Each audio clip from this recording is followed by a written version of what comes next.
Wonderful. I'm Kevin Kenny, for those of you who I haven't met. I'm director of Glucksman Ireland House, and let me begin with a very warm welcome to Vice Consul Ellen Flanagan, to Loretta Brennan Glucksman. We're so delighted you're with us. Thank you both. To members of the Glucksman Ireland House Advisory Board, Ted Smith, our president, Judith McGuire, Ray McGuire, honorary member, somewhere in the house, to Clara Platter, our editor at NYU Press, possibly to Anthony Tamburi, I do not see him, Anthony, if you're coming, and to Professor Stefano Albertini from NYU's Casa Italiana, for co-sponsoring our event this evening. Grazie Stefano di cuore per la collaborazione fra i nostri due case, italiana e irlandese. Grazie ancora per il vino. We'll have to, everybody got that, yeah. Caroline Heafy and Delaney Sweet and their team hiding in the blind spot. Thank you so much. My co-editor, Maddalena Marinari. Maddalena, è stato un gran piacere lavorare su questo progetto e tanti altri progetti della storia dei migratori.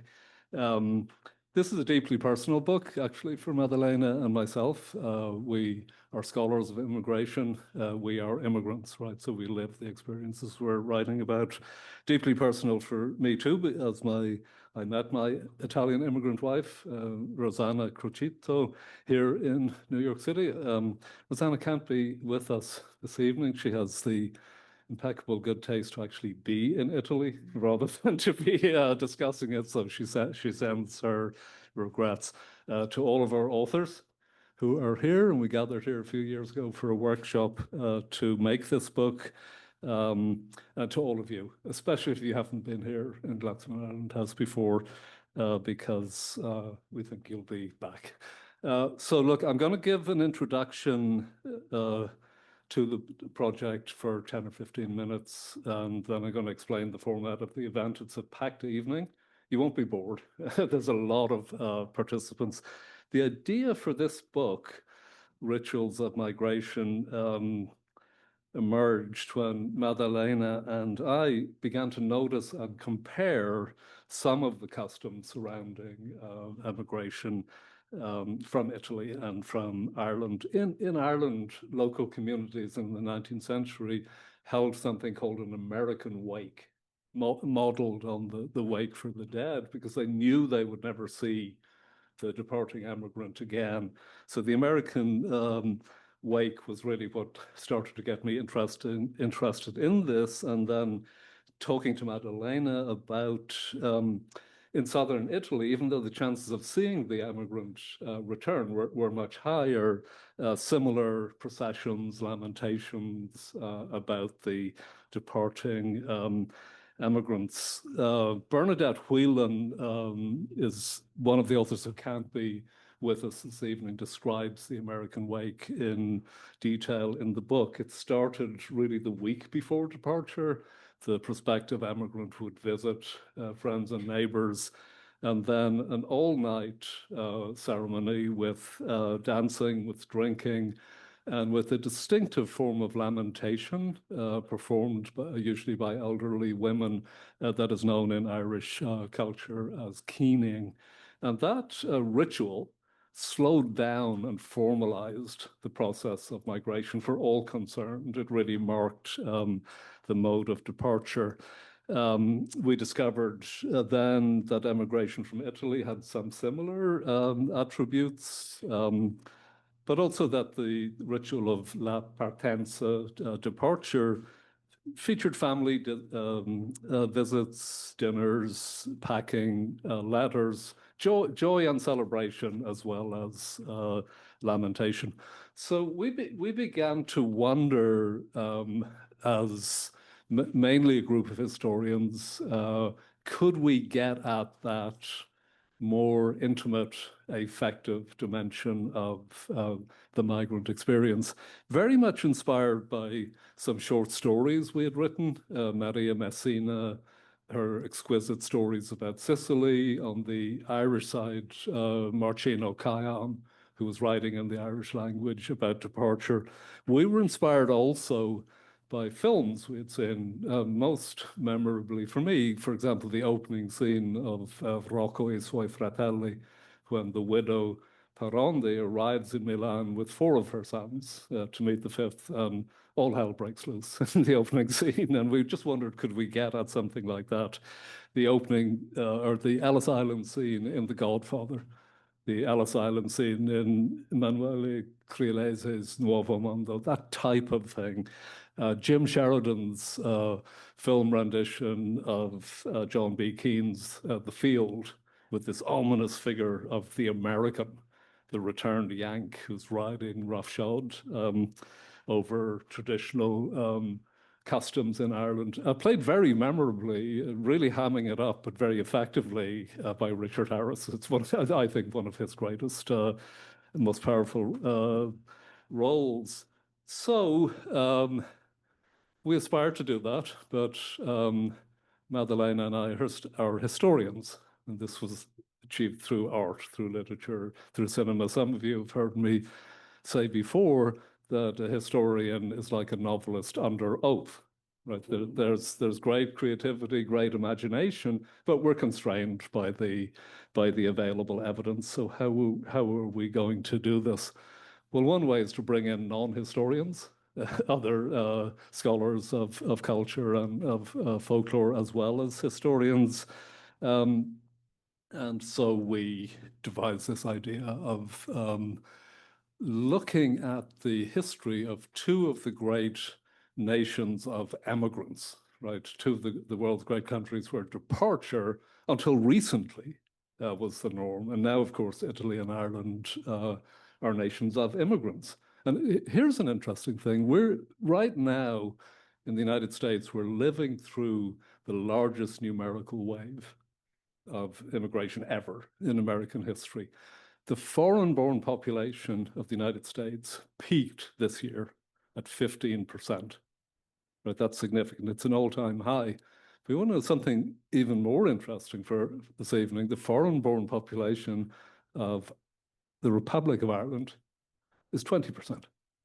Think of that for a nation of immigrants that has become a nation of immigrants, and very similar developments in Italy. So we know the numbers. The numbers are huge. About 13 million Italians went overseas, another 13 million in continental Europe. In Ireland, 10 million people left that island. Population of both portions of the island today is 7 million. Right, so more people left. We know the numbers, but we wanted to get at the more, as I say, intimate, effective dimensions of migration. And we wondered how we might do this. Famous painting from 1875, News from America. So in both Ireland and Italy, families would gather to hear the letter. They might not be able to read it. Most important thing in the letter was what the man on the left is holding in his left hand. He's less interested in the gossip from America than, is there a dollar bill or is there a prepaid passage ticket? That's what he's looking for in the letter. So we wanted to get a sense of, what do migrants feel? What do they think? What do they carry with them on the eve of departure, in transit, and when they return, or maybe dream about returning? What do they put in those trunks that you see there? What were the things that were meaningful to them? We hit upon the idea of ritual. Ritual, not in any heavy-handed scientific or social scientific sense, but really just, are there repeated actions that migrants take, actions that in themselves communicate meaning. So that's what we're really trying to get at, as you'll see this evening with Ritual. We thought of migration in terms of rites of passage, right? There are many rites of passage that occur at key moments in the life cycle, from birth through puberty, through marriage to other moments. And these are often marked by social action of a certain kind. They're also often marked by material objects, right? And here we have from Donna Gabacha and Joan Savarino, who can't be with us, an image of a coprilato, a bed cover, that it's very important in Italian culture at the time that the bride would bring a dowry with a corredo, which would be like a trousseau of very elaborately embroidered stuff that you see here in linen, that really was a measure of the woman's worth, her value, her commitment to family.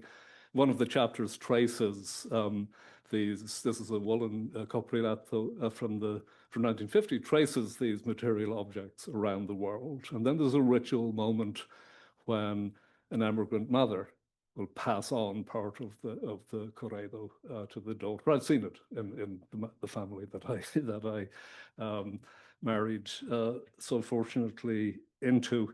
So that's the kind of thing we're trying to get at in the book. Rituals of migration, these moments, these actions, these material objects.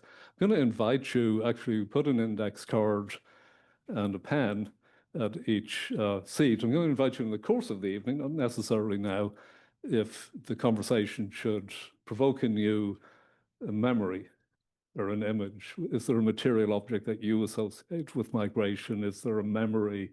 Is there a ritual? Jot it down, pass it up. We'll read them, we'll censor them, and we'll use some of them in the Q&A.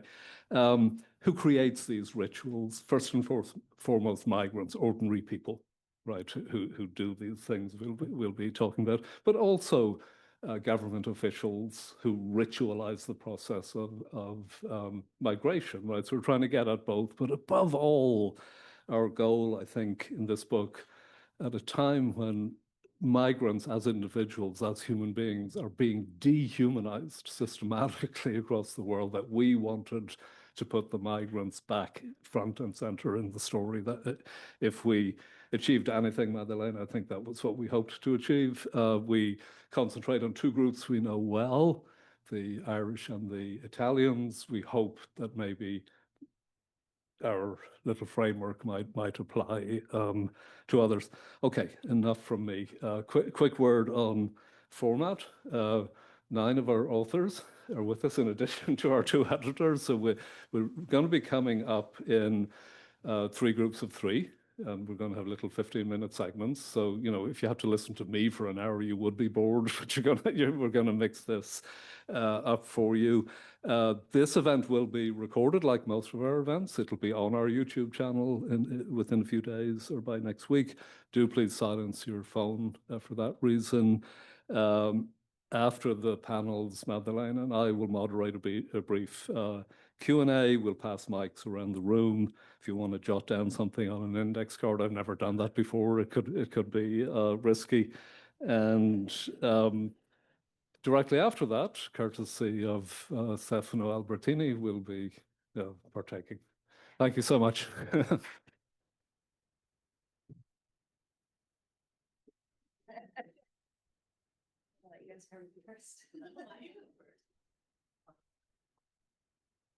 Welcome, everyone. Thank you for being here. And it's so nice to see so many people interested in what we have to say tonight. I especially want to thank everyone at Ireland House who made this possible. It takes a village, right? And so this is finally coming together. I think we've been thinking about this and talking about it for a while, so it's great to be here. I'm one of the co-editor, but tonight I'm also moderating and bringing to you 2 of our fabulous authors. It was an absolute pleasure to work with this group of scholars. It's probably one of the most stimulating intellectual experiences I've had. So Jill contributed her essay to the section on in transit, and Linda contributed her essay to the section titled On the Eve. And so I'm going to start by asking them briefly, because we only have 15 minutes, to tell us what it is that they wrote about for the book. Do you want to start, Linda, and then? Sorry, and then we'll. It makes sense. Yeah. Yeah, chronologically, it does make sense. People leave.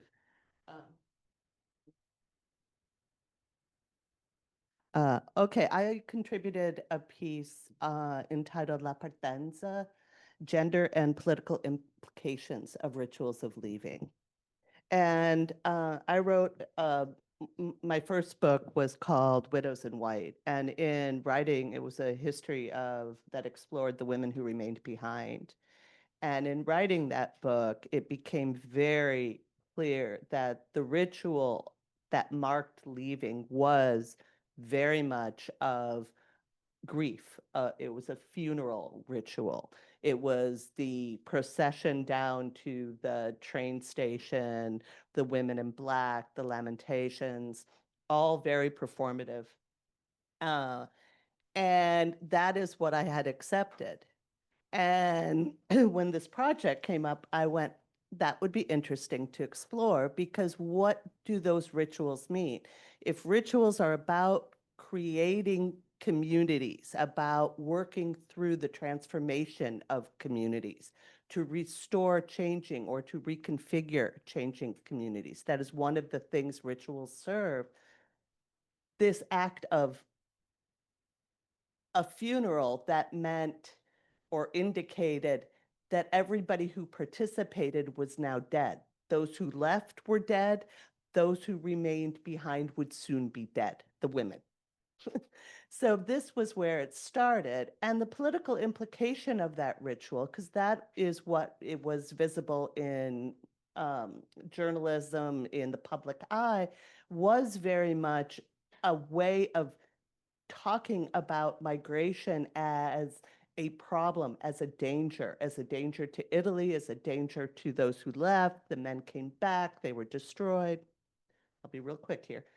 But then I looked at another set of rituals that when you hone in on the intimate, on what happens in the villages, you see rituals that are much more evocative of a wedding, where there is also loss. Families are dismantled, families change.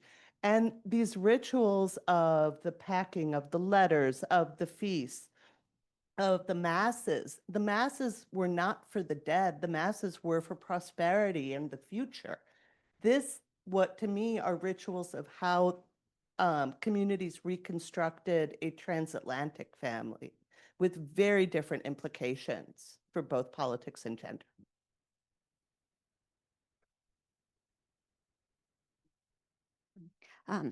Thank you. This was just being involved with this collection was wonderful, start to finish. It was just a great collaboration. My particular chapter contribution actually comes from a larger project, a book I'm working on that looks at the assisted migration of women from Ireland's workhouses to colonies throughout the British Empire. It does not deal with rituals. And so this chapter was a real pleasure to kind of try to examine one of those case studies more closely through the lens of rituals.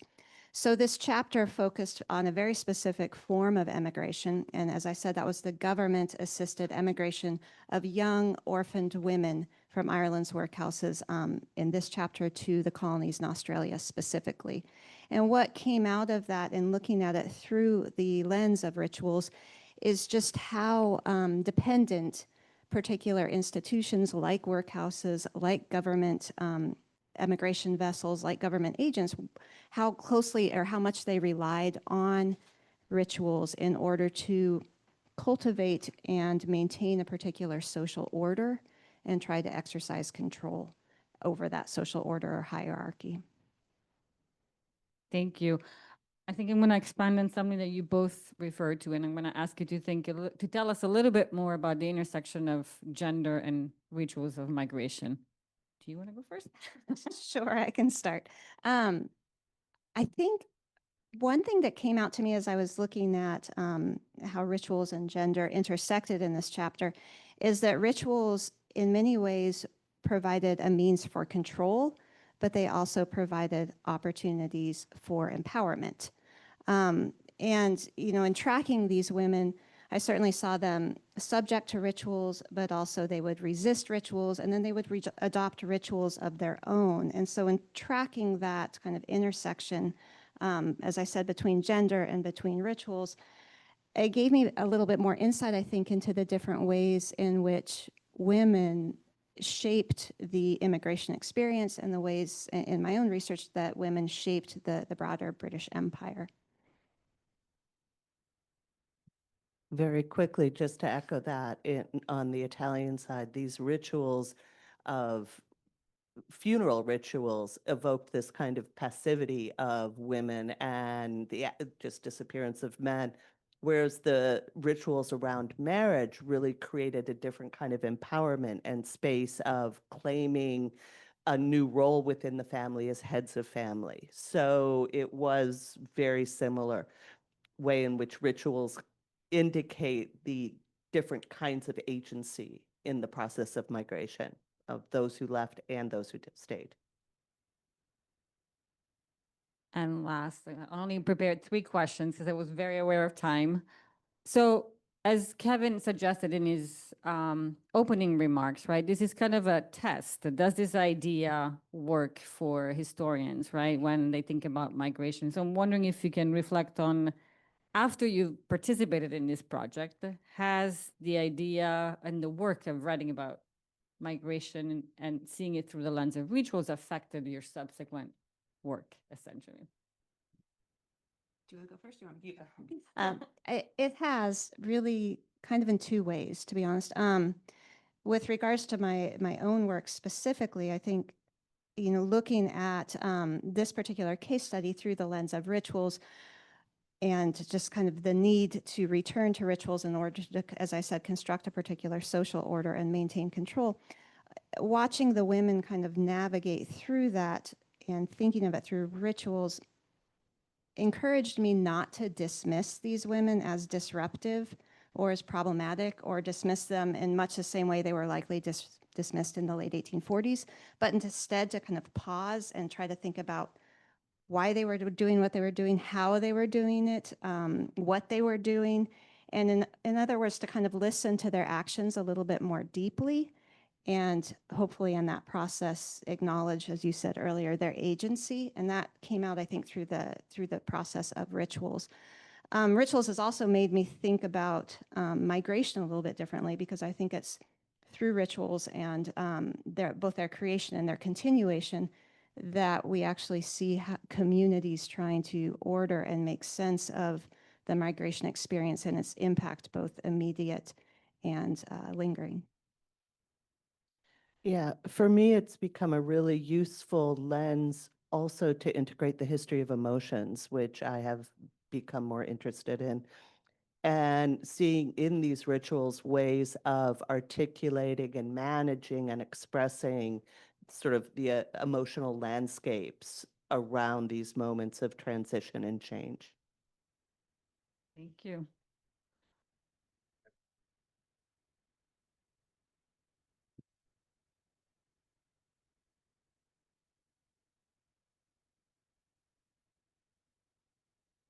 Hello, everybody.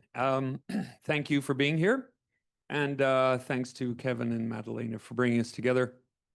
My name is Cian McMahon. I was one of the authors in this edited volume.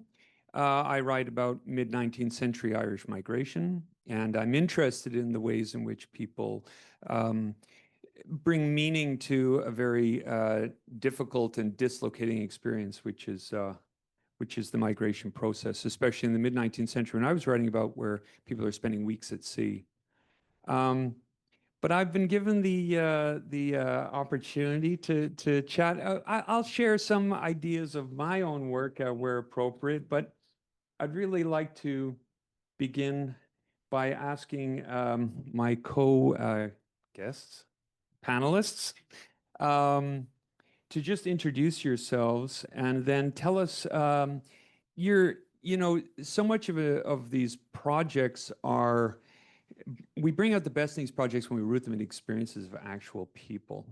And your chapter is about a very specific, interesting character named Arturo. So could you introduce yourselves and then tell us who was Arturo? Thank you.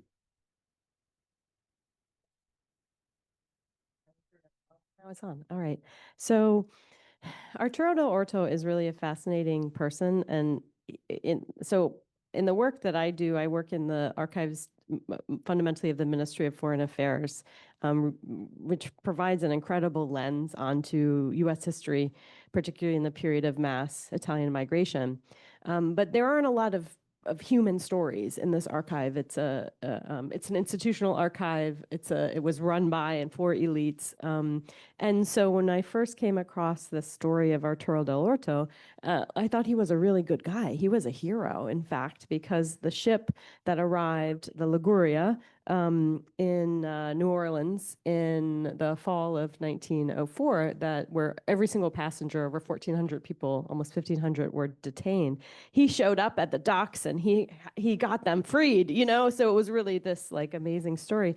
And that belief went on for a while, I would say. And then Clara and I were in the archives in Rome looking at some New Orleans consular material. And lo and behold, we find a letter from the consul in New Orleans. And there was a revolving door for a few years. So a new guy comes in and he goes to work. And this letter was one of the most scathing condemnations I've ever read as a historian in any archive. It was like, scandalous, just how much the consul thought this one agent was a problem, immoral. He called him, among other names, a middleman without morals, and said he must be removed immediately from his post. So all that to say that this shipping agent, so if you haven't read the chapter, Arturo del Orto was the chief agent of the Navigazione Generale Italiana. So you can see a period poster of that shipping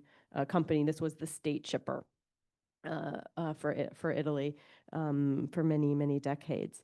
And he was the chief agent in New Orleans. He basically monopolized all the ticket sales in New Orleans, and he also served as a labor agent for plantation owners who wanted to recruit Italians. So he really became a gateway not just into the more human stories, which are typically for me absent, unfortunately, from the type of history that I do, which is more of a policy history, but he also became a gateway to understand the dynamics within this large Italian community of New Orleans and what was specifically unique, right, about the experience of migration between primarily Palermo and New Orleans as it unfolded over several decades. So, Clara, can you tell us a little bit about that? That's one thing that so much of when we think about I'm reading about Italian migration at the turn of the 20th century. I'm thinking of it as a story of Ellis Island. But this is a story of New Orleans and a particular connection to a particular part of Italy. Can you talk a little bit about that? Thank you. Yeah, sure. We know a lot about the migration that happened from Italy to Ellis Island. And thinking about rituals, we know the ritual that migrants had to go through in Ellis Island. But we don't know much about what was happening in other parts of the US, mainly Louisiana, the southern state, in the US, where migration from Italy, specifically from southern Italy, from Sicily, was already increasing, was already growing at the end of the 19th century. We know that by the beginning of the 20th century, 90% of migrants of foreign-born population of Italians were from Sicily, and one-third in New Orleans. In New Orleans, exactly. And one-third were Italians of the whole state of Louisiana, yes. And we know that of course, the East Coast was overcrowded. They were trying to move the migrants away from New York and the East Coast, and they were trying to even increase the number of ships going directly from Palermo to New Orleans. And we see again our character, Arturo, trying to push to put pressure on the consuls and the ambassador as well to try to increase this number. But we also know that this is because of a personal reason that he had, because he was selling the tickets and he was like being on both sides at the same time, right? So the government wants, the U.S. government wants the immigration side, the shipping, and the labor to be two separate things, right? They don't want you to come and say, oh, I've got a job figured out, I've already signed a contract, they don't want that. They want you to show That's illegal. that's illegal. Enter Arturo. So what's Arturo doing? Arturo is basically telling migrants not to disclose at the time they were landing that they had their ticket being paid basically by the company that was hiring them. Of course, they would have paid back the ticket with a higher interest, of course. And he was compiling a sort of document so that he was making sure the migrants were throwing away before actually having the inspection.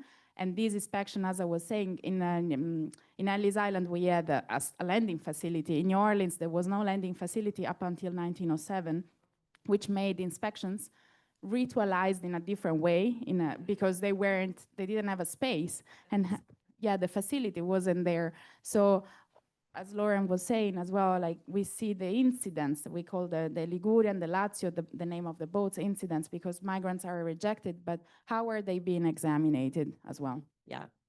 Yeah, so you know, in my work, I was thinking about rituals as something that that people use to make sense, and of course, they're using it to make sense in ways that are reproducing structures of power, right? It's bossy. It's basically bossy people telling everybody else how to behave.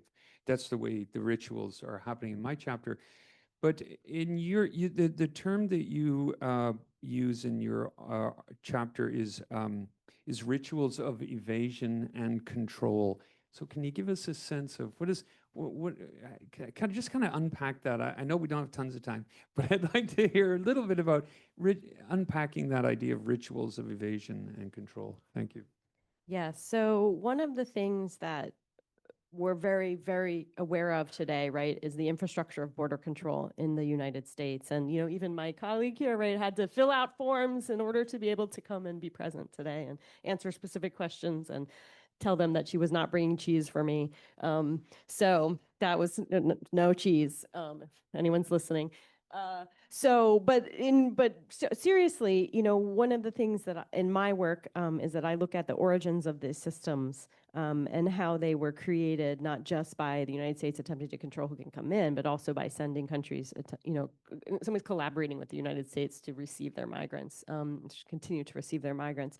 So these rituals of evasion and control, you know, for those in the room interested in historiography, you know, this concept really comes from a colleague in Chinese history who looked at the ritualization of regulation and that concept in the way in which the more that the government suspects a migrant might not be following the law and trying to enter, or might be trying to subvert, right, the border controls that have been established, they come up with more and more, right, a larger and larger bureaucracy, more and more rituals, steps that one must pass, paperwork one must possess, questions one must answer, right, standards, you know, that have to be judged as, you know, in order to decide whether an immigrant can enter. And the law says, you know, clearly and without a doubt entitled to land. That was the 1891 Immigration Act. Like, that's pretty vague, right, if you think about it.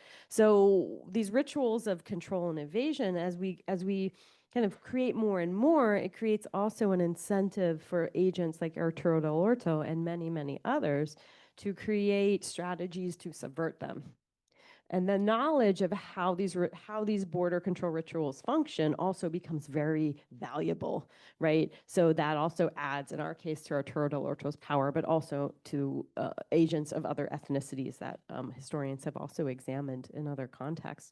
But what we see here in particular is that Italians, I think, are critical. I, argue my other work, and we argue in this chapter, are critical to the creation of this infrastructure because there's just so many of them. And so the governments of both U.S. and Italy have to respond, not just the U.S., responding to what the U.S. is doing, but also Italy responding to it and creating its own mechanisms to check whether a migrant would pass U.S. inspection processes. Have they committed a crime of moral turpitude? Check on your own selves, right? Could you have passed these, these laws? Do they have certain documents now that are required as well? And there's more of that in the chapter. But I think these kind of what we start to see, right, the irony of the systems of border controls and these rituals as we create more and they become more and more ingrained and expected in our system, we actually empower more and more both people to continue to subvert them, which then fuels more political pressure to create more. And again, the cycle just continues and continues. So. Well, I'm mindful of time. I told you when we started that this is going to be great. I didn't want to talk about my own stuff. This is such a wonderful chapter. I have to thank you both for researching and writing it. I was going to ask a last question, but I won't. I'm going to ask it of the audience. I want you, when you read this chapter, to ask yourself, was Arturo Del Orto a good guy or a bad guy? It's a good question to ask as you read. Thank you very much. Thank you both.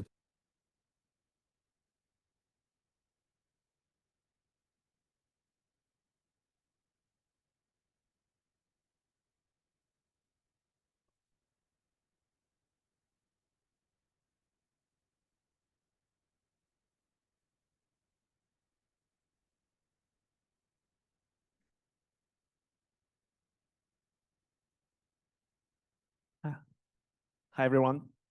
Hi. My name is Hidetaka Hirota. I'm honored to share this final session, which is about return. And I want to first, turn your attention to the title of the book, Rituals of Migration. And there's meaning here. It doesn't have immigration. When you say immigration, you may think that it's a one directional movement from point A to point B. But then the fact is, migrants move, right? Constantly move. People went home.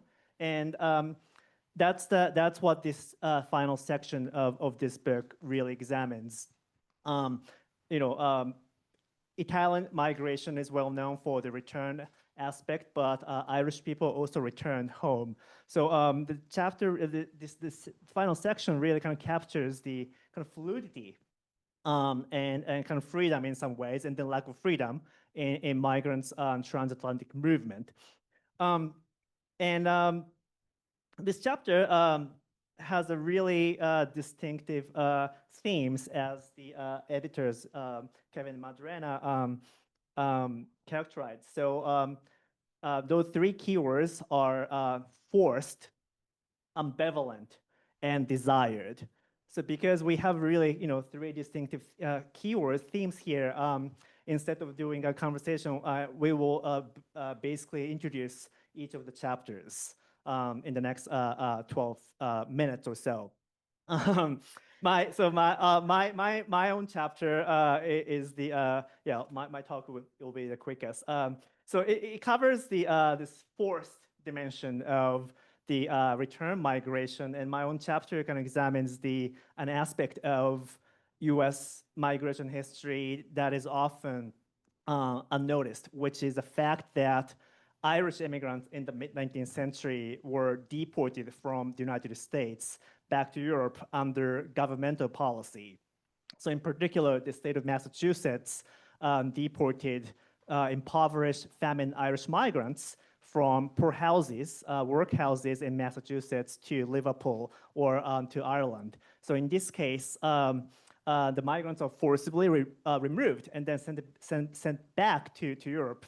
And the act of admission, act of entering workhouses, that's a ritual. This act of admission, the act of entering workhouses made them deportable from the country. So that's the kind of ritual my chapter examines. And yeah, this is it about my chapter. But I want to spend the rest of the time here for my colleagues' chapters. But Grania. So the theme of ambivalence is a kind of major theme of your chapter, but can you speak about this point? Yeah, so I'll also try to be brief, but I could speak about the women that I write about in this chapter all night, so I'll try to keep it brief. But I would say on ambivalence, when Kevin and Madalena invited me to write a chapter on fictional representations of the returned Yank, my response was quite ambivalent. Not because I didn't want to do it, I was delighted to be asked, but the phrase return Yank, you know, it just sort of, as someone who has been the return Yank many times, it's not a label that most of us who are Irish or of Irish descent would probably embrace. You know, as Kevin noted, the fictional and cultural representations of returned Irish migrants are full of contradictions and ambivalences. I open the chapter with these 4 describing words: admired and admired and envied, scorned and begrudged, and it's a sort of contradictory attitude to people who return, however long they've been away or whether they're of descent. And so what I wanted to do with when I did my research, looking through fictional representations of returned Irish migrants, I quickly discovered rituals throughout all of these experiences. And they typically revolved around 3 types of things. One was around food and material comfort. So one of the first things you do when you come home is, you know, you get your bag of potato crisps or you have your sausages, and this is all represented in this literature through over many decades and many generations. Another is embracing landscapes, beaches, mountains, all of those things. And a third is sort of repositioning yourself within your community, reconfiguring how you fit in within your family or your neighborhood. But the other thing that emerged when I looked at a lot of the literature was deep ambivalence and on the part of the migrant in particular. And I was really interested in really digging into some first-person perspectives. And I would say first person with scare quotes because obviously these are literary representations. These are not the people themselves. So I decided to focus on 2 figures. One is Ailish Lacey from Colm Tóibín's Brooklyn, who many of you will be familiar with the book and familiar with the character, and hopefully you've read Long Island as well, so you know what happens to her later. And also the character of Mairead, who is the protagonist of a short story by Martine O'Coin, written in Irish in a short story called Flood Tide. And I wanted to just very quickly, I know we don't have much time, just illustrate the ambivalence these 2 characters feel with scenes that revolve around their bedrooms. When Flood Tide opens, so Flood Tide depicts Mairead returned from 10 years working in New York. Written in the 1940s, but probably set sort of maybe early 19th century. It's sort of hard to tell the time period. She returns to Connemara, to a coastal community, and she's lying in bed. She reflects on contrasting a moment where she can luxuriate in bed to 10 years of working before 6 a.m. in hot kitchens in New York. And she reflects that this was all her own work. She saved enough money to pay for the passage for 3 of her sisters. She saved enough money to pay for a dowry for herself to return home and marry her childhood sweetheart, Padraig. And so she's enjoying this moment in bed, and then she hears her mother-in-law from the back room of her house, and she realizes she's not her own mistress. She has people she has to answer to. And what follows is just this really heartbreaking day where she's on the coast, on the shoreline, harvesting alongside Padraig and another family. So it's a communal harvest of seaweed and other foreshore produce. And it's really just this awful day where she's sort of mocked for wearing American shoes and not understanding the tides. And towards the end of the story, she starts to reflect on her choices, and she realizes that the sort of backbreaking work she's doing on the shore is just as bad as the kitchens in New York. And the really, really awful bit is in the last moment, Padraig, who is sort of her touchstone, her reason for returning home, he sort of says, leave out of my way. He speaks to her and she calls it a harsh and alien voice. And all of a sudden, her reason for return just becomes completely contradictory and confusing and sad. Quickly then on Ailish, I probably don't need to illustrate this too much to people who've seen the film, but we see a lot of scenes of Ailish in her bedroom. When she returns, which is only the last sort of fifth of the novel, she returns to Enniscorthy in the 1950s after a few years in Brooklyn. And it's a sad moment. Her sister has died. Her mother's deep in grief. Her mother really isn't paying attention to the rituals of Eilish's return. And Eilish feels totally alien in her childhood bedroom. It sort of harkens back to a scene early on in Eilish's time in Brooklyn when she felt totally isolated as a new immigrant in New York. And she's got the letters from her family, and she's just sitting in the bedroom feeling completely alienated. And then at the end of her time in Enniscorthy, before she goes back to Brooklyn, again, she looks around her childhood bedroom and suddenly feels at home there, and doesn't want to go back to her bedroom in Brooklyn. So ambivalence throughout. It's not very optimistic. I'm hoping Joe's Joe's recounting of his chapter is more optimistic. But that's where ambivalence comes through in my chapter. Thank you. So Joseph, the editors, characterized your essay with this keyword "desired," and your chapter is really, centered on this theme of family obligation and care, right? Can you please, tell us more about, how this kind of fit, this theme kind of organizes your chapter? Wonderful chapter. When we heard about the book and the proposal, the call, I was really intrigued because of the simple fact that there was this section dealing with return. And as has been mentioned on a number of occasions, there was a large percentage of return among Italian immigrants in the great wave of immigration, 1880s, 1920s, with up to 51%, right, of Italians going back to Italy. It wasn't simply arriving in the States and then going back. It was multiple trips, transatlantic trips that went from Latin America to Italy to New York and to elsewhere. And this was very much part of my family's history, in which Argentina played in early migration, then multiple returns, and then to the United States, and multiple back and forths. So the focus of my book, my chapter, is looking at family photographs of return, not return migration, but home visits. So I look at my paternal great uncle, Nicola Sciorra, who immigrated here in 1920, returned in 1930, and then 1937 when he became married. And then his nephew, my father, who came here, was actually born in the United States, brought to Italy as a child, migrated here in 1952, and then in 1957, with his new wife and his new child, that being myself, returned for a home visit. One of the things that I wanted to look at was the way in which this collection, I actually look at these photographs, not just as family photographs, but as an archive, as a collection, and how they came about. And one of the ways was through this whole notion of obligation, because it was important to point out that Nicola was brought over to the United States by his brother, my paternal grandfather.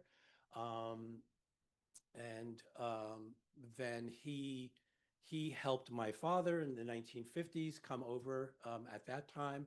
And then when Nicola became old, was taken in by my father and my mother. So that these photographs came together through this sense of family obligation.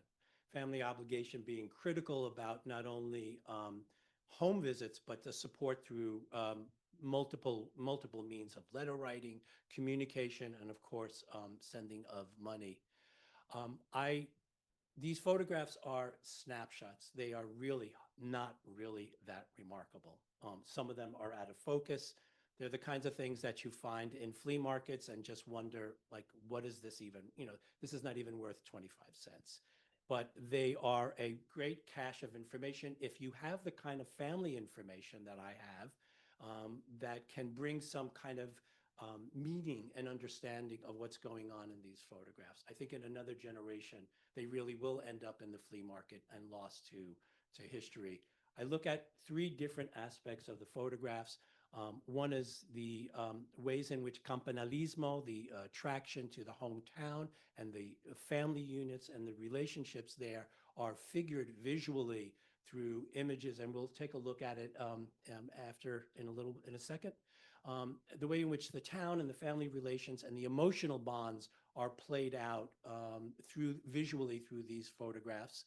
The second one is the way in which the home visit was not the only place that, in the case of Nicola and Enrico, that those were not the only things that were going on. They used those trips to Italy to also expand their notion of what it meant to be Italian, not simply focused on the hometown, but also to become tourists. They had the economic means as Americans to do so, and it expanded their notion of identity of being Italian.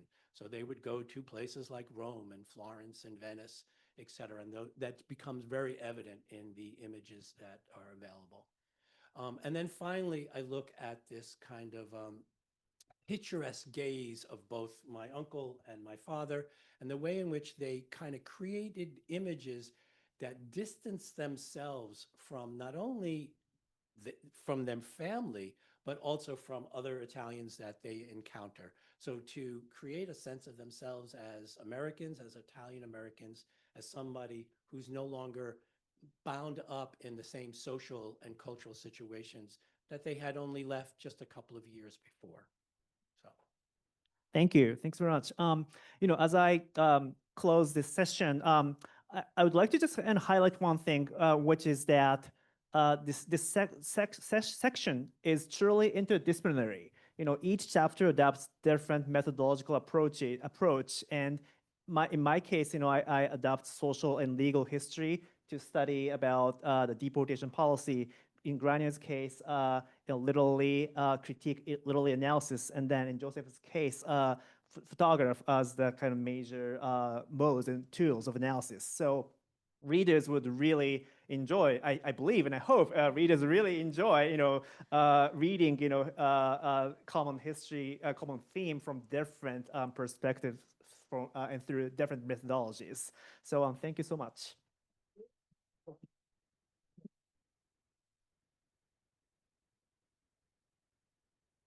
So Kevin has asked me just to select a few images from those that I examined in the article. This is Caruncchio, the hometown where my father and my uncle come from, 1957. And it is literally in this sort of, I think there are 9 trays of slides from 1957. It is the first image of Italy that is found in the whole series of photographs. Then these kind of personal bonds, just kind of look at the kind of personal bonds of the ways in which Nicola in 1930 takes this photograph. I don't know, I could easily find out who these people are, but didn't. This is my great-grandfather. This is my father there. But just to talk about the ways in which people are posed, people come together, are documented, because it's not only for that moment, but of course, both Nicola and Enrico are coming back and then sharing those photographs with family, with friends, with neighbors and strangers. But it's about the bonds that are depicted in these photographs. Just to show you a look, kind of one of these many blurry images. This is now as they leave Caruncchio, Nicola in his 1937 visit to Florence with, in fact, Irene, his Irish-born wife. And then just to talk about this kind of alienation, this is a picture, again, 1937 from Nicola. This is my aunt,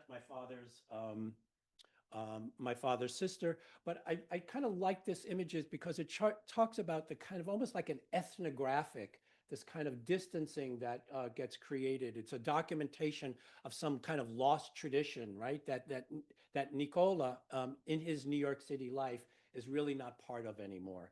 And finally, I think by far the best picture of them all, this is my mother in her hometown, 1957. Here you see her in this incredible, elegant dress, but she is asked by, I'm assuming by my father, to pose with this vase on her head.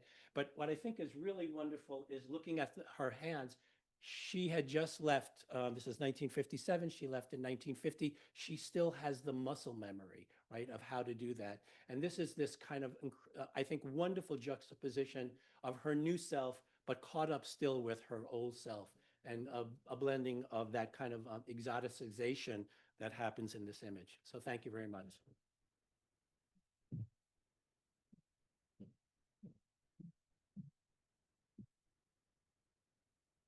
Hi.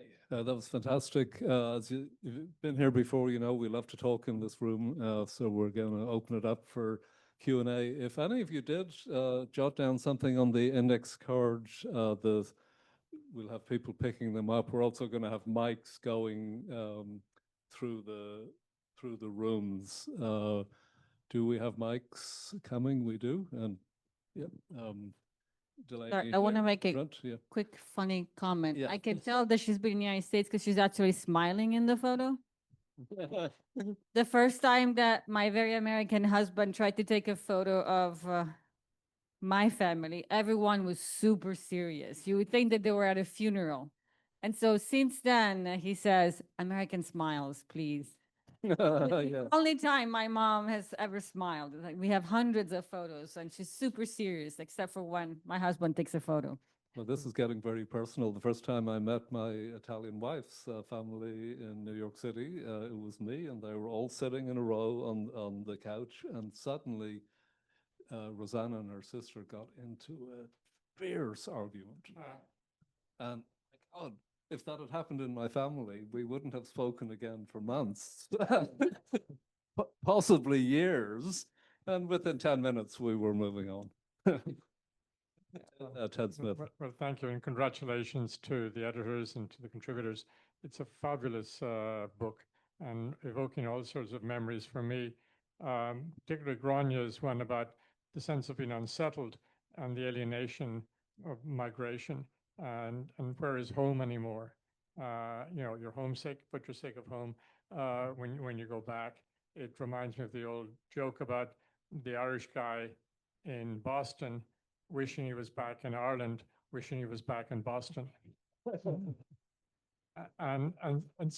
So my question to you is whether Americans in general, at least those who have migrated and immigrated, have a sense of restlessness in their blood.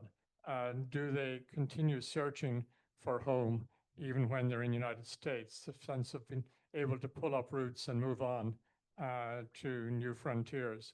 Is that something, is that a too much of a stretch?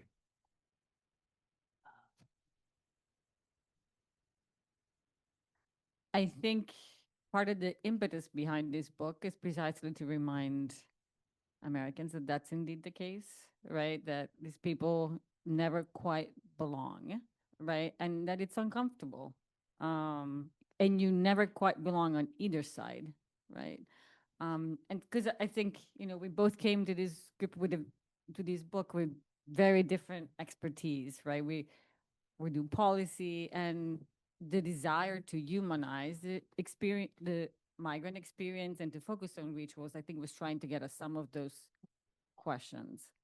Because I think we're forgetting the immigrant experience, and that's why we're becoming a little bit too comfortable dehumanizing people on the move.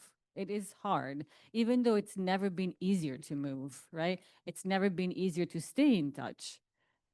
Some of that ambivalence hasn't changed. The challenges, the sense of dread, adventure, excitement, and fear is still there. And I think we just have to keep pushing people to remember that not long ago, it was part of your family history, right?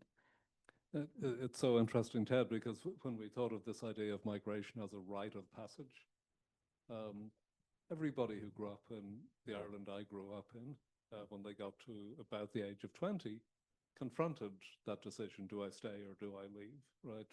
My parents left in the 1950s. The population of the Republic of Ireland dipped to 2.9 million at the end of that decade. My parents came here to New York. They moved to Montreal. My first two siblings were born in Montreal, Canada. Then they did something unusual for that generation. They went back, hence me.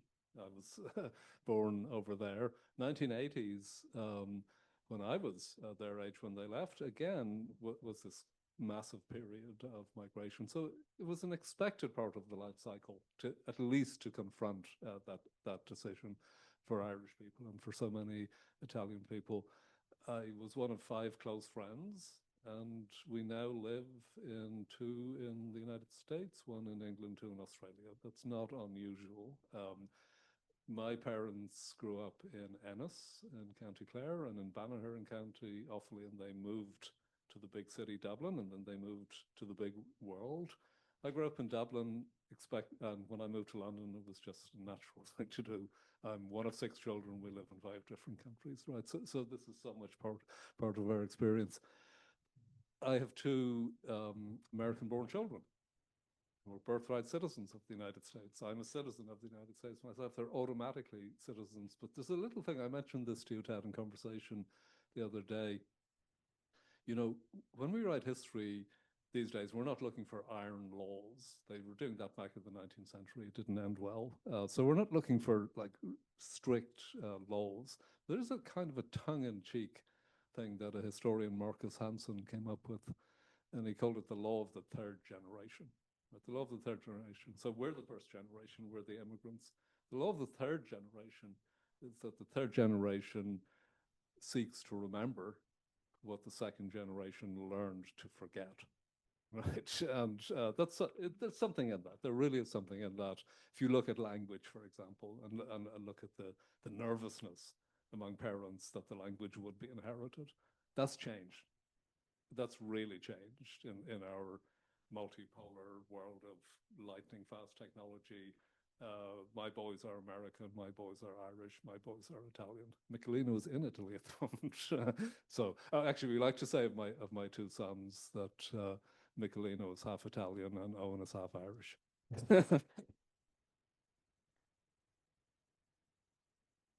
Questions, comments? This isn't going to be an interrogation. Any thoughts, any comments? I think we had some index cards that I've never done this before. Does anybody want to share a thought? Or I see a hand at the back, Delaney.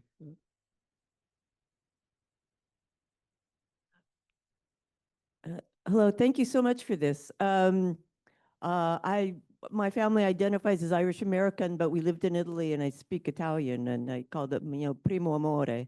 But I had heard or read that the Italians made a return, or or visited back and forth at a much higher rate than the Irish. And is this really accurate? And could you comment about it and explain or give details? Thank you. And Joseph mentioned, he gave us a figure of 51% of Italians who were returning from places like New York City or Buenos Aires at the turn of the century. Highest rate of return. Some people actually put that number at 60%, so a very high number. So it's right, but it's interesting because they also had the lowest naturalization rate compared to a lot of other immigrants, right? That made them different than Irish and Jewish other immigrants from Europe. And so as if for them from the very beginning, the plan was always to come back. And at least in the American case, they really don't start settling until immigration laws make it really hard to go back and forth. Because I think for the longest time, that was their preference. It was circular migration. Yeah, and then the lowest, some of the lowest rates of return and the highest rates of naturalization are Irish immigrants and Jewish immigrants at that time who didn't want to go back and didn't have a whole lot to go back to. So there's a significant difference there. It's very much connected to gender because 2/3 of the Italian migrants in this turn of the century period were men, and they were known as birds of passage, and they came out to New York and other places for maybe 3 years intending to go home, and they often made repeat journeys. The women they left behind, and I discovered this from Linda's work, the White Widows. So in southern Italy, a widow would traditionally dress in black and often for the rest of her life. The White Widows were the young women brides of these male birds of passage, right? And the marriage was formalized before the man left. The marriage took place in an attempt really to consolidate gender norms and patriarchy. Men came here, they took partners. The women sometimes took partners too, read Maria Messina, or they opened businesses, or they achieved independence through the absence of their husbands.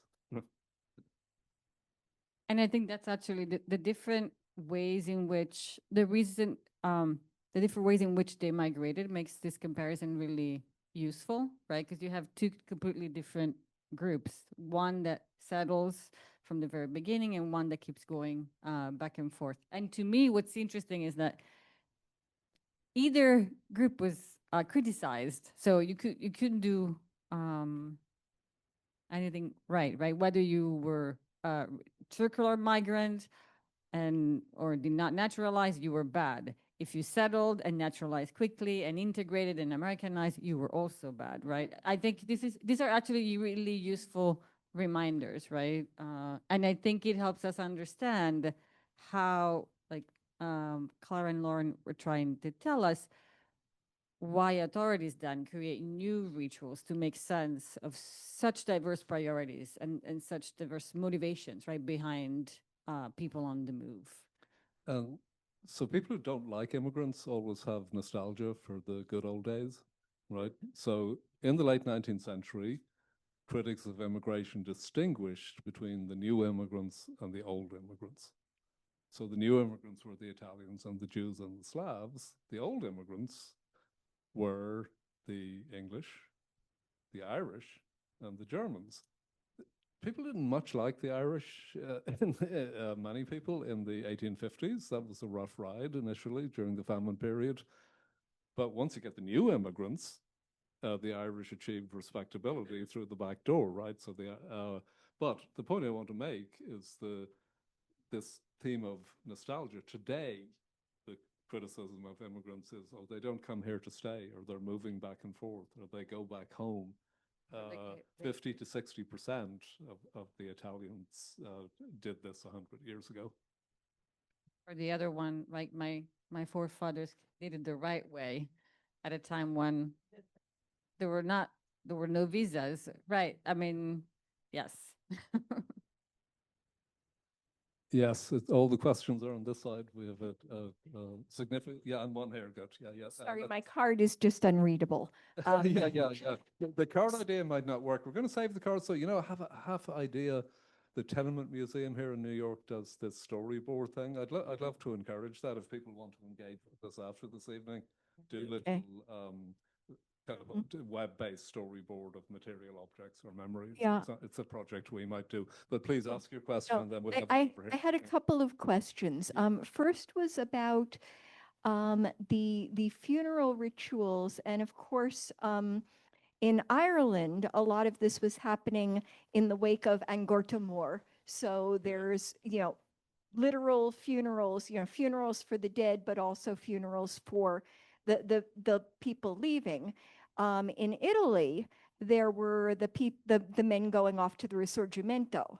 And, were there virtual funerals? Were there actual funerals for all of these? And what was the influence between those? And then I also wondered with Arturo, whether he started working before or after the Sicilian lynching in New Orleans, and what effect did that have on his kind of work and on just, promoting immigration at that point? Yeah. So Madeleine and I have read the book, but we have some experts in the room who could answer this question. Look, Cian McMahon, his book, this book we're launching this evening is part of the Glucksman Irish Diaspora series, which is one of the great things we've accomplished with the advisory board and the faculty here and NYU Press with Clara. Cian has written a book called The Coffin Ship, where he looks at the missing link, right? You have often in immigration history, a little bit about what happened before they left. Though I must say, in in our field, you're reading this really detailed, granular study of New York City in the 1850s. And then the opening chapter is 800 years of Irish history leading up to the right. So there's kind of an asymmetry there. But Cian does something remarkable in his book, which is to fill in the missing gap, the journey itself, right? So it's life and death on sea in the midst of unimaginable suffering and catastrophe. And yet this process of building communities actually happening on board these ships. I'm actually going to answer your other questions. I need Linda and Lauren to take the mic, if you wouldn't mind. You may not be, you could come up or you can be in. Lauren is coming. Give it a try. Yeah. So, if anyone knows anything about Sicilian history in New Orleans, it's typically the 1891 lynching, which really launched the idea of mafia as a danger and kind of all of this news coverage. And it's horrific. I mean, the event itself was horrific and terrible, but the coverage in some ways was just as bad. You know, New York Times saying our citizens, our rattlesnakes are better citizens than these Sicilians are, and that's, you know, or Washington Post, Italians are on scientific evidence 8 times more murderous than other Europeans, and this is presented, of course, as facts. That was 1891. The lynching of 11 Italians happened in Congo Square in New Orleans in 1891. Arturo Orto, to answer the question, he arrives from Turin in 1892 at the age of, I think, 23 with his brother and sister. And he doesn't actually return to Italy until, I think, 1927. So he spends quite a long time in the United States, unusual for the pattern that we typically see. Yes, so it does speak to how much power he embedded himself within the city, and I think also tried to contradict some of these stereotypes that emerged so virulently and powerfully around the lynching. So,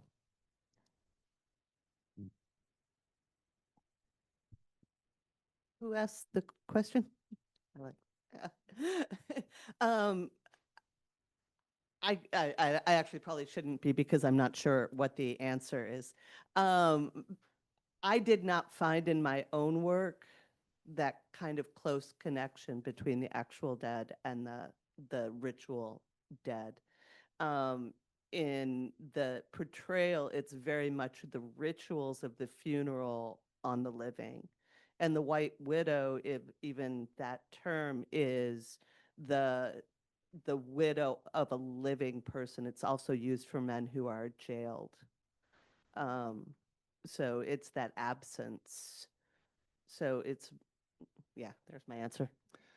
So, apropos of both, my sense, Stefano, is that the white wine you gave us should be chilled, but not over chilled, right? So I'm getting a little worried about that. And so look, I think we can continue the conversation, and will. I want to not answer this question, but leave you with it, and then I'm going to give the final word to Madalena, because Madalena, you are our guest. Here's what one person wrote incognito. I was 3.5 years old when I immigrated. I don't remember anything. To what extent is your research shaped by the age of the migrant? What a wonderful question. So I talked about the first generation and the second and third. These are the 1.5s, right? And it is a thing in what we study. We do look at that, not especially in the book, but in the field. And, you know, not to turn this in a, you know, too serious or depressing direction, but there are children in this country who came with their undocumented parents, who fall into a category of the 1.5, and in a way we should be very concerned about, and it's part of our story. Madalena, I put you on the spot, but I'd love you to say a final word. I love that question, in part because it's one that I'm trying to answer in my next book, but it's also a really good example of how the present pushes historians to think differently about the past, right? We have very few books by historians who in fact, 3 of them are being written as we speak. One by Madalena. About the experience of children, like what did it mean, right? To move, leave, to be right on the eve, in transit, and maybe return as a child. Especially when so much of your experience is shaped by what happens to your parents, right? And so I think it's actually a really powerful way of ending this conversation, because it kind of speaks to our initial conversation around these rituals, right? That grew out of looking around to what's happening now, like who adopts these rituals, why, who implements them, who upholds them, and who challenges them. And I think ultimately that's what the book was trying to present and think about, right? Because this is definitely I like that we settle on rite of passage, because this is a tricky moment, right? Full of uncertainty, but also excitement. So is that good? Yes? Very good. Thank you so Thank you all.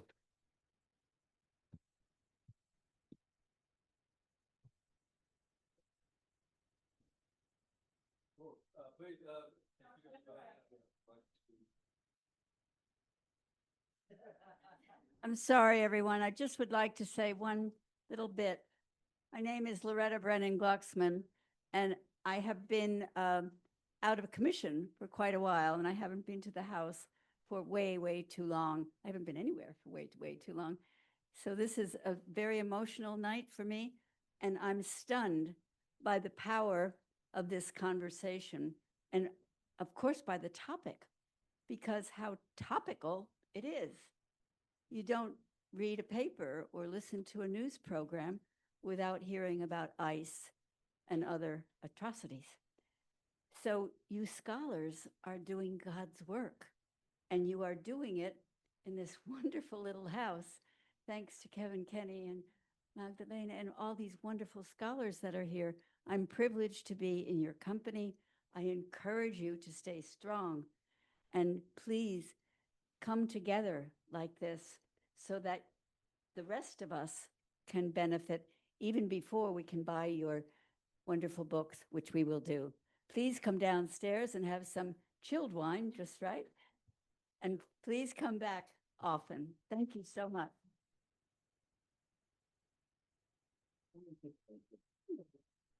I'm so, thank you so much. I can't thank you.